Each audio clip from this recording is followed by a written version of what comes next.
Bueno, vamos a ver. Yo pienso que primero que nada lo que hay que tener claro cuando uno va a enseñar el subjuntivo es tener unos objetivos o expectativas realistas y muy claros, ¿verdad? Que tú los puedas medir fácilmente, que tú puedas medir el rendimiento del estudiante muy fácilmente. Y a mí me ha resultado siempre muy bien esto que les voy a decir, tanto para el subjuntivo como para anteriormente, mucho antes que eso, y con otro tópico bastante complicado, ayudar a mis estudiantes a que tengan claro la diferencia entre el pretérito y el imperfecto cuando lo usan a la misma vez, ¿no? Una de las expectativas que yo pienso que hay que tener que son más realistas es que porque tú les enseñes algo a ellos no van a saber usarlo inmediatamente. Eso está súper claro. Yo pienso que más que nada, primero, el primer estadio de cuando tú estás enseñándoles es que ellos aprendan a identificarlo y a discriminar entre lo que es una cosa y lo que sería otra. Por ejemplo, con relación al pretérito y el imperfecto, deben saberse ya muy bien completamente el pretérito, o por lo menos la noción del pretérito. Y para eso hay mapitas, ¿verdad? Que tú trazas con ellos y que te ayudan con ese propósito. Lo mismo pasa con el subjuntivo. Yo pienso que lo primordial con lo que yo debo ayudar a mi estudiante es que entiendan cuál es la intención del modo subjuntivo, para qué es que yo lo utilizo.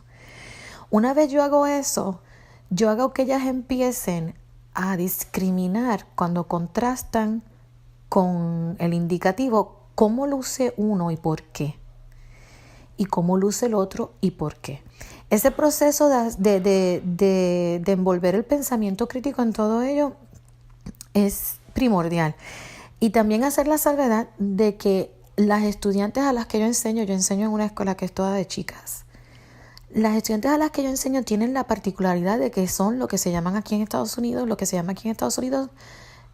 y yo lo he mencionado antes en la página tuya, Diego, es que son heritage students.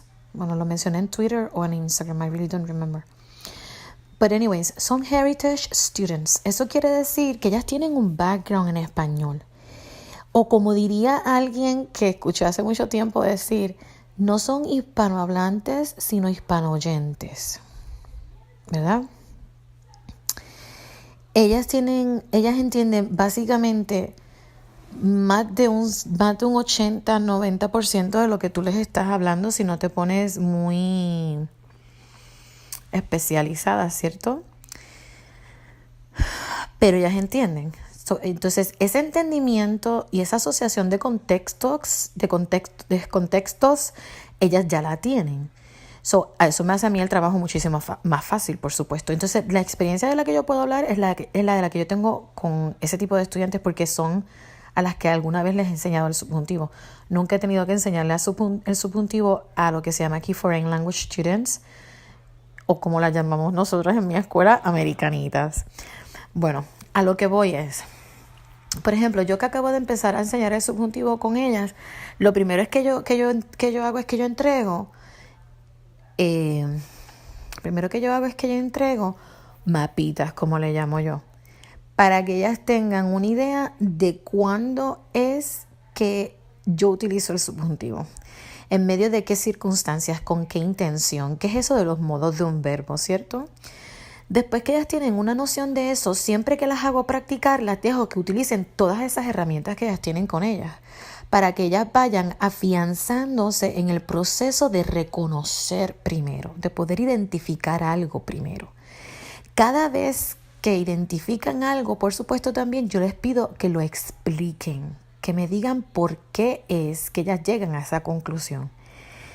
Porque nuevamente, yo lo que estoy buscando en este tipo de estudiantes no es que ellas ya entienden cuando uno lo usa diariamente con ellas. Ellas lo entienden perfectamente. Lo que yo estoy buscando en este momento de ellas como hablantes del español o como productoras del lenguaje es que ellas puedan producirlo. Y eso es lo que sí toma más tiempo y a lo que hay que dedicarle más tiempo. Por ejemplo, una vez ellas entran a high school o la escuela superior que se llama aquí en Estados Unidos, ellas empiezan con el subjuntivo en sophomore year, que es el segundo este año en el que empezaron ahora mismas jovencitas, y ellas no dejan de estudiar el subjuntivo nunca. Ellas salen todavía estudiando el subjuntivo de la escuela, ¿no? Entonces, por ejemplo, a mí me interesa mucho, después que ellas ya tienen ese mapita, que ellas pueden identificar cómo luce el verbo en subjuntivo, que es la parte más fácil. La conjugación es la parte más fácil. Es la parte más fácil, sobre todo con los verbos regulares. Ya con los verbos irregulares, ¿verdad? Con cualquier tipo de irregularidad, toma muchísimo más tiempo. Pero a mí me gusta que ellas aprendan a discriminar visualmente los cambios definitivamente, y me encargo de eso. Now, después es darles más y más práctica,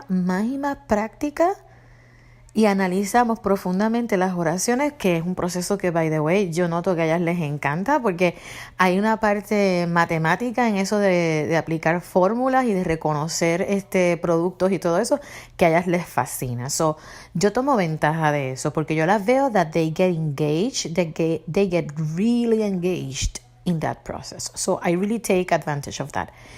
Entonces, luego paso a la etapa en la que yo las hago producir mensajes que incluyen el subjuntivo. Producir y producir y producir y producir. Y para lo que yo busco, que es que ellas produzcan dentro de unos contextos y ambientes, a mí me va maravillosamente bien con eso.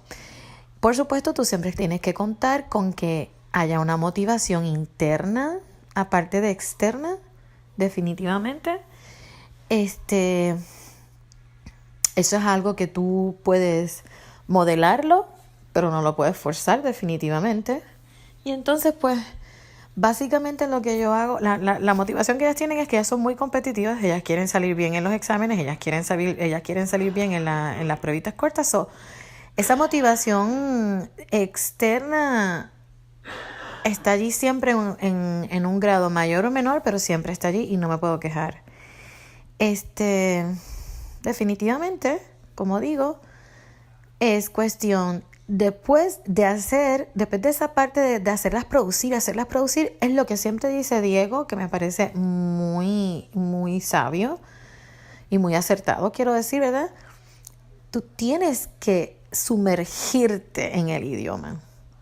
Y hay solo una forma de sumergirse en el idioma, como hay una sola forma de nadar, que es tirándose al agua, ¿cierto?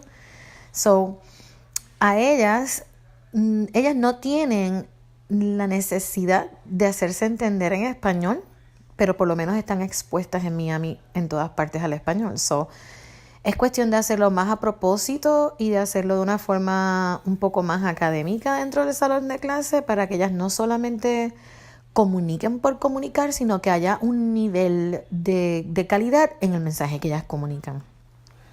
Y entonces en esas estamos con ellas, en esas estoy con ellas y es un proceso. O sea, yo sé que este mismo año yo no las voy a ver a ellas producir espontáneamente cierto tipo de mensaje, ¿verdad? Pero que lo puedan por lo menos identificar para mí, y eso es suficiente. Y que me lo puedan explicar exactamente qué es lo que ellas acaban de presenciar en determinado tipo de mensaje, ya para mí eso es mucho. So, yo espero que les haya ayudado lo que les estoy diciendo. Lo que estoy compartiendo, quiero decir.